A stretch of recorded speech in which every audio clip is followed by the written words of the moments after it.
Hello guys, welcome to the mysterious empress triple two tarot. तो आपके person की hidden feeling आपके लिए क्या है अभी इस वक्त?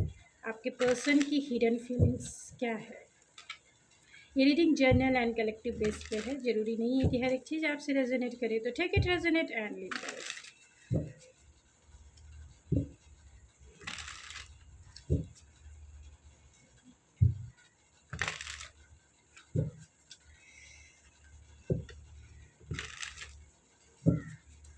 तो आपके पर्सन की हिडन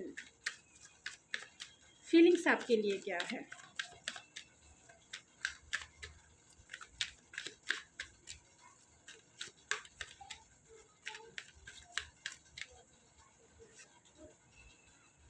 अननोन कार्ड एक आ ही जाता है। 8 of swords, oh my God, 9 of swords, 3 of cups, the tower. भाई, हिडन फीलिंग्स है या हिडन थॉट्स है आपके पर्सन के। कंटिन्यूसली सोचे जा रहे हैं, सोचे जा रहे हैं, सोचे जा रहे हैं। मैं कार्ड्स को क्लैरिफाई कर लेती हूँ, उसके बाद अननोन कार्ड को क्लैरिफाई करें spirit. And the 8 of swords, 9 of swords and the 3 of cups, the tower. Oh my God, bottom of the deck है 9 ऑफ कप्स। तो आपके लिए हिडन फीलिंग्स क्या है? आपके पर्सन जेमिनी, लिब्रा, एक्वेरियस जरूर हो सकते हैं, क्यों ये स्टार साइन ज़्यादा निकल के आए हैं। कैंसर, पाइसिस भी हो सकते हैं। कैंसर, पाइसिस, स्कॉर्पियो की energy and taurus, Virgo, Capricorn की भी एनर्जी है एंड एरीज, लियो, सेजिटेरियस की भी एनर्जी है, लेकिन कम है। सबसे ज़्यादा जो निकल के स्टार साइन आए हैं वो जेमिनी, लिब्रा, एक्वेरियस है। इससे ये इंडिकेट होता है कि आपके पर्सन लॉट्स ऑफ टाइम जो है आपके बारे में कंटिन्यूसली सोचते रहते हैं, सोचते रहते हैं। और उसका रीज़न कहीं ना कहीं थर्ड पार्टी सिचुएशन हो सकता है। यानी कहीं ना कहीं आप दोनों का हार्ट ब्रेक हुआ है और आपके पर्सन का भी हुआ है, आपका भी हुआ है इस रिलेशनशिप में, और चाहकर भी वो कुछ कर नहीं पाए।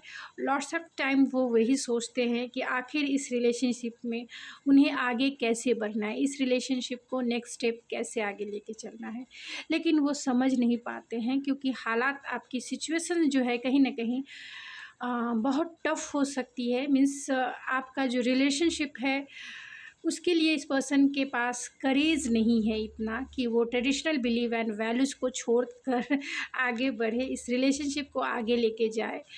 तो इतना करेज नहीं है उनमें, जिसके वजह से आपका रिलेशनशिप कहीं ना कहीं सफ़र कर रहा है और ये पर्सन भी सफ़र कर रहे हैं, आप भी इस रिलेशनशिप में सफ़र कर रहे हैं। लॉट्स ऑफ टाइम वो आपके बारे में सोचते ही रहते हैं। दूसरी जो एनर्जी सबसे ज़्यादा है निकल के आई है वो है कैंसर, पाइसिस, स्कॉर्पियो की, यानी इमोशंस भी हैवी है। तो इमोशनली भी वो आपको जब भी फील करते हैं, कहीं ना कहीं इस रिलेशनशिप के बारे में जब भी फील करते हैं, इमोशनली जो है बहुत इमोशनल हो जाते हैं। उन्हें कोई रास्ता नहीं दिखाई देता है, चारों तरफ एक इल्यूज़न, एक फियर ही दिखाई देता है। उन्हें कुछ समझ नहीं आता है कि आखिर इस इमोशंस को भी कैसे एक मंजिल तक लाया जाए, कैसे इस हैवी इमोशंस को स्टेबल किया जाए, कैसे इस हैवी इमोशंस को स्टेबल किया जाए, क्योंकि इसमें लॉट्स ऑफ डीपनेस है, लॉट्स ऑफ पेन है।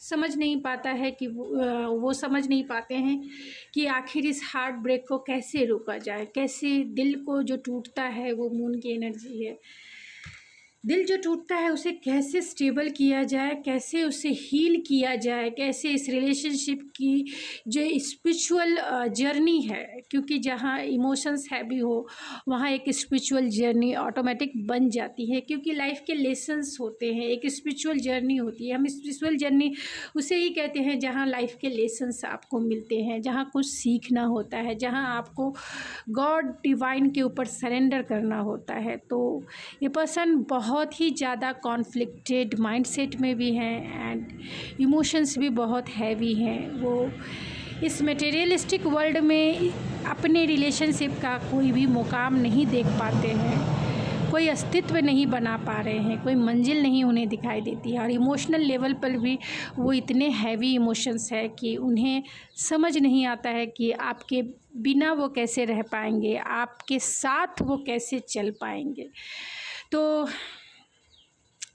ये दोनों एनर्जी बहुत ज़्यादा थी, इसीलिए मैंने इतना एक्सप्लेन किया।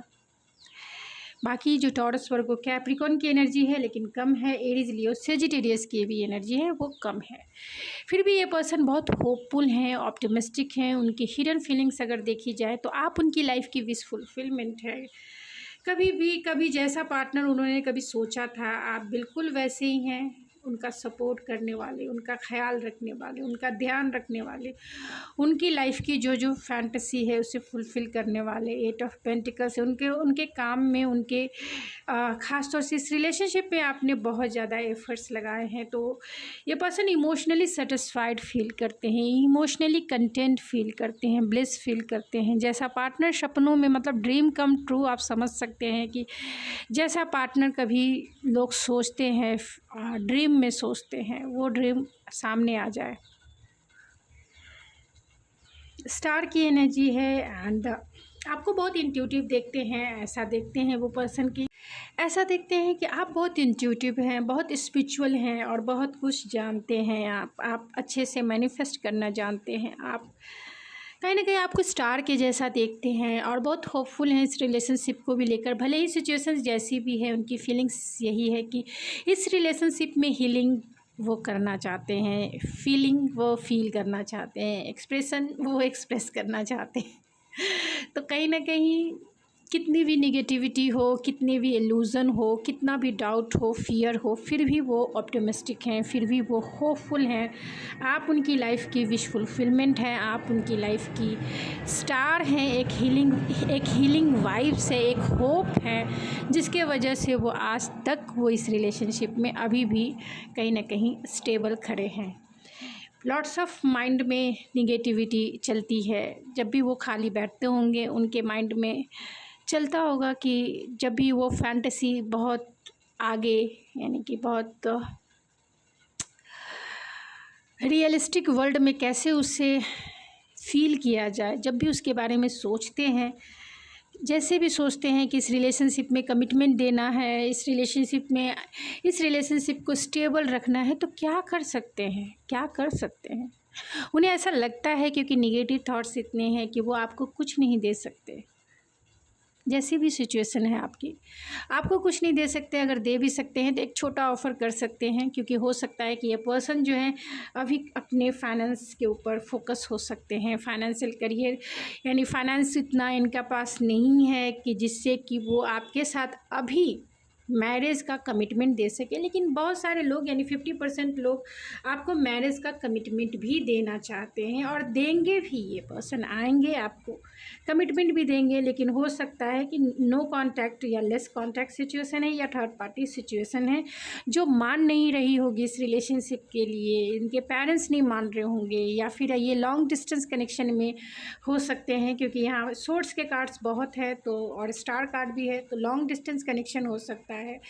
तो कहीं ना कहीं काम के सिलसिले में आप दोनों के बीच में स्पेस है, आप दोनों के बीच में दूरी है, तो थर्ड पार्टी कुछ भी हो सकती है, या पेरेंट्स नहीं मान रहे होंगे, आप दोनों में सेपरेशन हो सकता है, ब्रेकअप हो सकता है। आप जिसको भी माइंड में रख के इस रीडिंग को देख रहे हैं, ये पर्सन आपको मैसेज ज़रूर करना चाहते हैं, आपसे रिकंसाइल करना चाहते हैं, आपसे बातें करना चाहते हैं, इस रिलेशनशिप को सेलिब्रेट करना चाहते हैं। लेकिन क्या करें?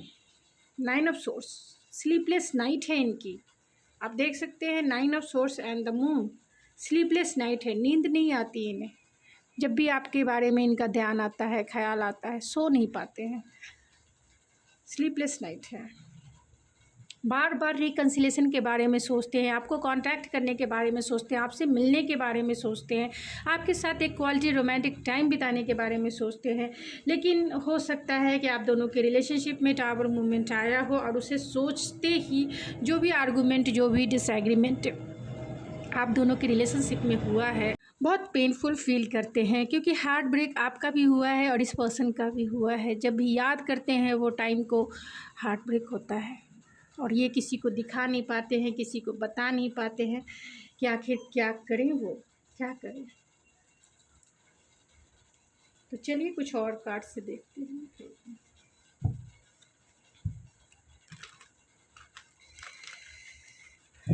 इनकी हिडन फीलिंग्स आपके लिए क्या है।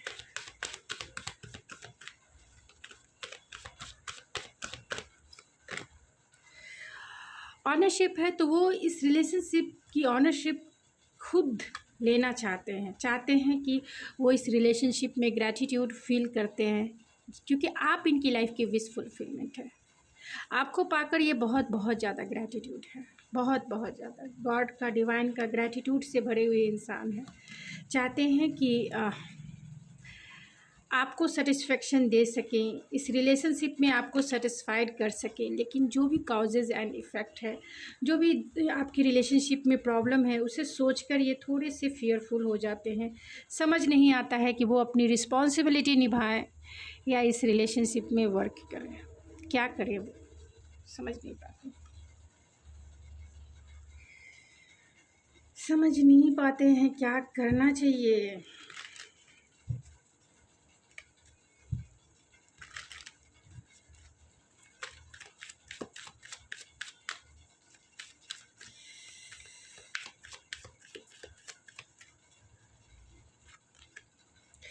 चाहते हैं प्रोटेक्शन, चाहते हैं इस रिलेशनशिप को प्रोटेक्ट करके रहना। लॉन्ग डिस्टेंस कनेक्शन है, थर्ड पार्टी सिचुएशन है, आपको बहुत हाई ऑनर में देखते हैं, इस रिलेशनशिप को भी हाई ऑनर में देखते हैं, आपको पेडलिस्टिक पे बिठा के रखते हैं। इसीलिए यहाँ ग्रैटिट्यूड भी है आपके प्रति, गॉड का, डिवाइन का ग्रैटिट्यूड करते हैं, क्योंकि आप उनकी लाइफ में ग्रेट फॉर्चून के जैसे हो, एक लकी चार्म के जैसे हो।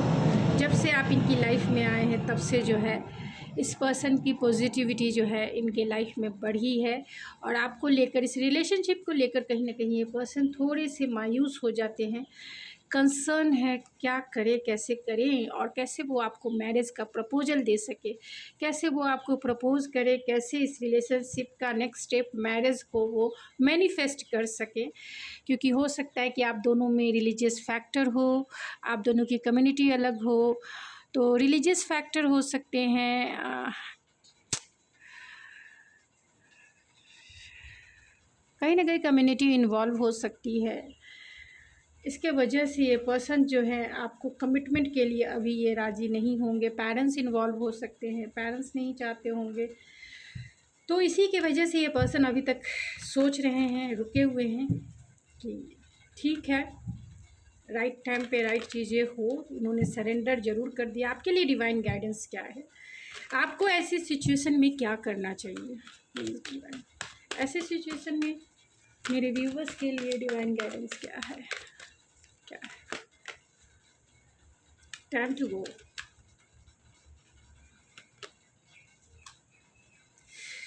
डिवाइन के लिए, डिवाइन आपसे यही कहना चाहती है कि अगर आपका नो कॉन्टैक्ट सिचुएशन है तो ये पर्सन बहुत जल्द आपको कॉल मैसेज कर सकते हैं।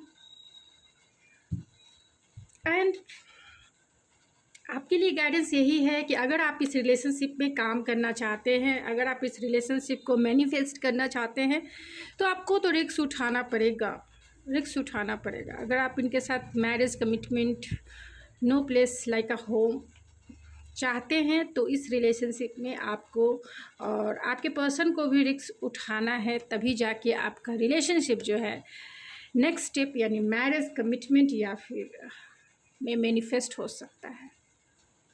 तभी आपको मैरिज का प्रपोजल मिल सकता है। इसके लिए जो भी इस रिलेशनशिप में रिस्क इन्वॉल्व है वो आपको लेना पड़ेगा। नहीं ले सकते हैं तो कहीं ना कहीं आपको डिटैच होना पड़ेगा और खुद के ऊपर फोकस होना पड़ेगा।